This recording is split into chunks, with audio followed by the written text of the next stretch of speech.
અમદાવાદમાં ઝહીરુદ્દીન શેખ છે તેમનું વેજલપુર પોલીસ સ્ટેશનમાં પોલીસ કસ્ટડીમાં જે પ્રકારે મૃત્યુ થયું હતું આ મામલે ખૂબ હોબાળો મચ્યો હતો। પરિવારજનો ગુજરાત હાઈકોર્ટ પહોંચ્યા હતા અને હવે આ મામલે એક નવો વળાંક સામે આવ્યો છે અને ડીસીપી શિવમ વર્માએ શું કહ્યું છે તેને લઈને જ વાત કરવી છે। વૈષ્ણવજન તો તેને કહીએ જે પીડ પરાઈ જાનાને રે।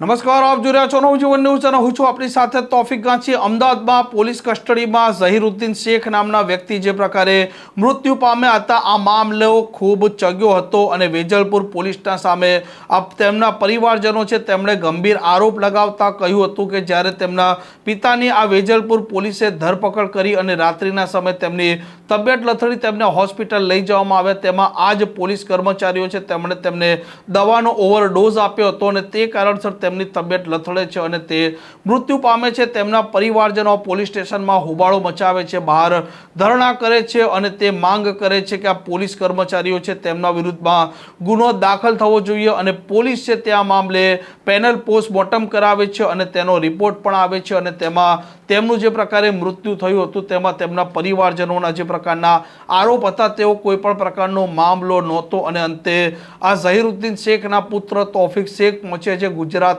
હાઈકોર્ટ અને આ ત્રણ પોલીસ કર્મચારીઓના વિરુદ્ધમાં ગુનો દાખલ કરવાની માંગ કરે છે અને સામે પોલીસ છે તે પણ તેમનો પક્ષ મૂકે છે અને ત્યાર પછી ગુજરાત હાઈકોર્ટ છે તે તોફિક શેખ છે તેમની અરજી ફગાવી દે છે અને આ સમગ્ર ઘટનાને લઈને આ ઝોન 7ના ડીસીપી હિમાંશુ વર્માએ પણ વિગતો આપી છે। ગઈ 5/5/2026 વેજલપુર પોલીસ સ્ટેશનમાં BNS 325 Gujarat animal preservation act, prevention of cruelty to animals act અને PPMC એક્ટમાં એક ગુના નોંધાયેલો હતો। જે અનુસંધાને 18 છે ઝહીરુદ્દીન ગ્યાસુદ્દીન શેખ કરીને એક ઇસમ છે જેની અટક વેજલપુર પોલીસે કરી હતી અને એની મોડી રાત્રે એની તબિયત લથડાઈ ગઈ હતી। તે પછી એના 16 સિવિલ અને પછી અસારવા સિવિલ અને પછી SVPમાં એનો દાખલા થયા હતા અને 20/5 એની ડેથ SVP હોસ્પિટલમાં થઈ ગઈ હતી અને 21/5 એનો સન તોફિક શેખ જે છે એને પોલીસ ઉપર FIR કરવા માટે ગ્રીટ પિટિશન નામદાર હાઈકોર્ટમાં દાખલ થયેલી હતી અને એમાં સરકારી વકીલ શ્રી હાર્દિક દવે અને APP શ્રી મૈથિલી મહેતા અપીલ થયા હતા સરકાર તરફથી। એનો ચુકાદો ગઈકાલે આવ્યા છે અને એ ચુકાદો અનુસંધાને નામદાર હાઈકોર્ટે સકીરી વસુ જો નામદાર સુપ્રીમ કોર્ટના નિર્ણય છે એ આધારે ચુકાદો આપેલો છે। જેમાં નામદાર કોર્ટે કીધું છે કે જે અગર યદિ પોલીસ સ્ટેશન FIR ના નોંધે છે તો એનો statutory remedies alternate remedies BNSS અને CRPCમાં ઉપલબ્ધ છે। એ એક્ઝોસ્ટ કર્યા પછી જ રીટ પિટિશન નામદાર હાઈકોર્ટમાં દાખલ કરવાનું રહે છે અને જે અનુસંધાને BNSS 173 ક્લોઝ 4માં સુપ્રિન્ટેન્ડન્ટ ઓફ પોલીસ કે અથવા કમિશનર ઓફ પોલીસમાં અરજી કરવાની હોય છે અને તે પછી પણ FIR દાખલ ના થાય તો 175 ક્લોઝ 3માં મેજિસ્ટ્રેટને લિખિત અરજી આપવાની હોય છે અને તે પછી એમાં પણ FIR ના થાય તો રીટ પિટિશનનો ઓપ્શન ઉપલબ્ધ યુઝ કરવાનું હોય છે અને ડાયરેક્ટ રીટ પિટિશન કરીને FIRની જો છે એ વ્યાજબી છે નહીં એ હાઈકોર્ટના નામદાર હાઈકોર્ટે નિર્ણય આપ્યો છે અને એ કરીને એની પિટિશન ડિસમિસ થઈ ગયેલી છે અને જો કસ્ટોડિયલ ડેથ થઈ છે એમાં 20 તારીખે SDM શ્રીમાં વિડીયોગ્રાફિક ઇન્ક્વેસ્ટ પંચનામા થયા હતા જેમાં કોઈ પણ રીતની એક્સટર્નલ ઇન્જરી છે નહીં અને BGMCમાં પોસ્ટમોર્ટમમાં પણ પેનલ PM દ્વારા થયા હતા એમાં પણ કોઈ પ્રકારની એક્સટર્નલ ઇન્જરી છે નહીં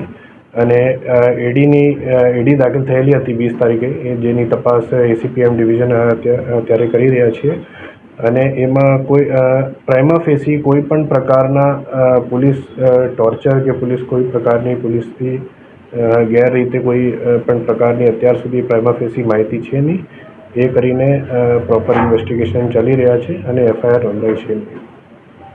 સર, પોલીસે કોર્ટમાં સબમિટ કર્યું હતું કે જે અરજદાર છે એ કોઓપરેટ નથી કરી રહ્યા FIR કરવા માટે, તો એમાં કેટલું તથ્ય છે? એડીના કામે ACP શ્રીએ એને નોટિસ પણ આપેલી છે કે તમે સ્ટેટમેન્ટ આપી જાઓ। એમાં એને કોઈ કોઓપરેશન હતા નહીં અને ફક્ત પ્રોટેસ્ટ કરીને અને નામદાર હાઈકોર્ટમાં પ્રથમ દૃષ્ટિએ એપ્લિકેશન કરીને પોલીસ ઉપર પ્રેશર કરવા માટે એની રિટ પિટિશન કરી હતી, જે પિટિશન નામદાર કોર્ટે ખારિજ કરી દીધું છે. સાહેબ, જે વ્યક્તિનું મૃત્યુ થયું તેના વિરુદ્ધ કેટલા ગુના છે, કયા ગુના અંતર્ગત તેની ધરપકડ થઈ હતી? અત્યારે એના 5 તારીખે વેજલપુર પોલીસને BNS 325 અને ગુજરાત એનિમલ પ્રિઝર્વેશન એક્ટ અને prevention of cruelty to animals act અને BPMC એક્ટ મુજબ એનો ઉપર ગુના નોંધાયેલો હતો ગૌમાંસનો. એમાં એની ધરપકડ થયેલી હતી અને એને અગાઉ પણ 10થી વધારે એને ઉપર ગુના છે. 16 સિવિલમાં ફર્સ્ટ એને દાખલા થયા હતા, જેમાં પણ ડૉક્ટરશ્રીએ ડૉક્ટરશ્રીએ એને પૂછ્યું હતું કે તમે તમારી મેડિકલ હિસ્ટ્રી શું છે. એમે એને કીધું હતું કે હું પોતા જ એને 90થી 100 ગોળીਆਂ ખાઈ લીધી છે. અને તે પછી અસારવા સિવિલમાં પણ ડૉક્ટરશ્રીએ સમક્ષ એને એ જ કીધું હતું કે 90થી 100 ગોળીਆਂ ખાઈ લીધી છે. અને પછી ICMRના પ્રોવિઝનલ જો રિપોર્ટ છે એમાં પણ એની ઓવરડોઝથી એની મૃત્યુ થઈ છે, એ પ્રાથમિક ઇન્ફોર્મેશન છે. એની ડ્રગ ઓવરડોઝ જે પોતાની જે ખાઈ લીધા છે એની રીતે એની પ્રાથમિક દૃષ્ટિએ એની ડેથ થઈ છે. અને બીજી પણ આગળ તપાસ ચાલુ છે અને FSLના રિપોર્ટ અત્યારે બાકી છે. તેમના પત્ની કઈ દવા લઈ ગયા હતા અને પછી એમને કઈ ધમકી આપી હતી કે હું ઓવરડોઝ ખાઈને પછી મરી, એવું કહી દીધું આપણે ત્યાં? એના સરખેજ પોલીસ જ્યારે એની ધરપકડ કરેલી હતી તે ત્યાં હોસ્પિટલમાં ગયા હતા. એની દવાઈ ડાયાબિટીસ અને બીજી દવાઈ હતી, એ જ એને હેવી માત્રામાં એને ખાઈ લીધી છે, એ ઇન્ફોર્મેશન છે. આમ જે પ્રકારે આ વેજલપુર પોલીસ સ્ટેશનમાં આ ઝહીરુદ્દીન શેખ છે તેમની ગૌ માંસ પકડાયું હતું, તેમાં પોલીસે ધરપકડ કરી હતી અને વેજલપુર પોલીસના સામે જે પ્રકારે તેમના પરિવારજનોએ આરોપ લગાવ્યો હતો તે ગુજરાત હાઈકોર્ટે ફગાવી દીધો છે. આ પ્રકારના સમાચાર માટે નવજીવન ન્યૂઝ ચેનલ સાથે જોડાયેલા રહો. નમસ્કાર.